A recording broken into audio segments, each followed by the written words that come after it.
Tokyo, Japan, December 30th, 2000. While families around the city were getting ready to celebrate the new year, one family in a residential area of Setagaya cozied up for the evening. They had no idea that by before dawn they would all be dead. And what's more chilling, their murderer didn't leave. He remained. He ate their food, used their computer, and slept in their house among their corpses.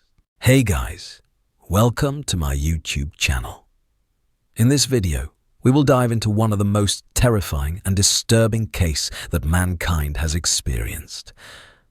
The Miyazawa Family Case. The Miyazawa family resided in a quiet community of Setagaya. Mikio, the father, a diligent man who worked for an animation firm. Yasuko, the mother-kind, patient, and a part-time teacher. Nina, their 8-year-old daughter, high energy. And Ray, only 6 years old, reserved and gentle. They had a small park next to them that was being redeveloped. The majority of neighbors had already left, leaving the Miyazawas nearly solitary at the far end of the street. A December 30th night, between 11:30 and midnight, the tranquility of their home was disrupted. Investigators think that the killer entered through a window located in the back bathroom of the home. His first victim was Ray. The young boy was stabbed as he slept. Then he went upstairs to assault Yasuko and Nina, who tried to flee. Lastly, Mikio, the father.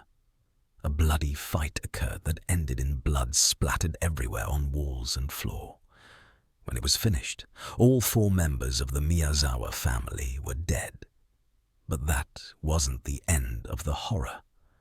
Following the murders, the killer didn't run. He remained in the house for hours, perhaps the whole night. Police discovered horrifying evidence.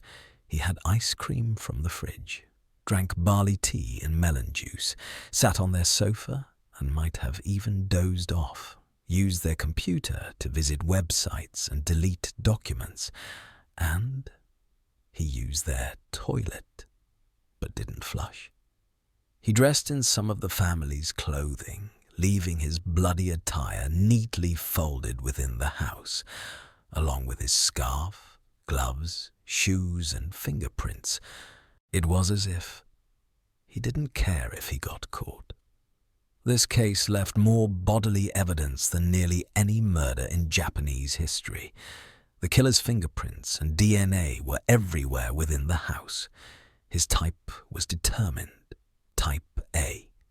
He carried a combination of East Asian and European DNA markers, indicating that he was possibly part Korean or resided near an American military base. Pinches of sand on his clothing matched with soil from an American Air Force base in Japan.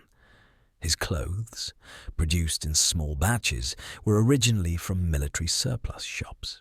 But when police matched his DNA against all records, they could track down no match.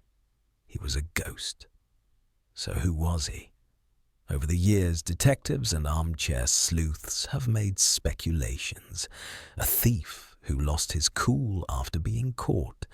An acquaintance of Mikio, a person who worked in a cutthroat business. A military-connected outsider, perhaps a foreigner who had a connection with the adjacent base. Or a mentally ill beggar, taking refuge in the park before breaking into the house. But none of these speculations account for his bizarre serenity, why he remained, why he dined, why he worked on the computer. Some think that he wished to delete his online tracks. Others believe he just did not care, that the murders satisfied some evil within him. The family computer was accessed at 1 a.m. and again at 10 a.m. the following morning. A file had been erased. Another was accessed in order to purchase theatre tickets. Was it the murderer pretending as Mikio? Was another person involved? No one knows. Today, the Miyazawa house still stands, untouched, sealed, like a time capsule of that horrific night. Every year, police return to gather clues. Every year, neighbors light candles and pray. More than 280,000 officers have worked on this case. 12,000 pieces of evidence collected. 2 decades later, the killer remains free. So tell me, what do you think happened that night? Share your theory in the comments. And if you want to explore more cases like this, subscribe, and we will meet again in another video with another story.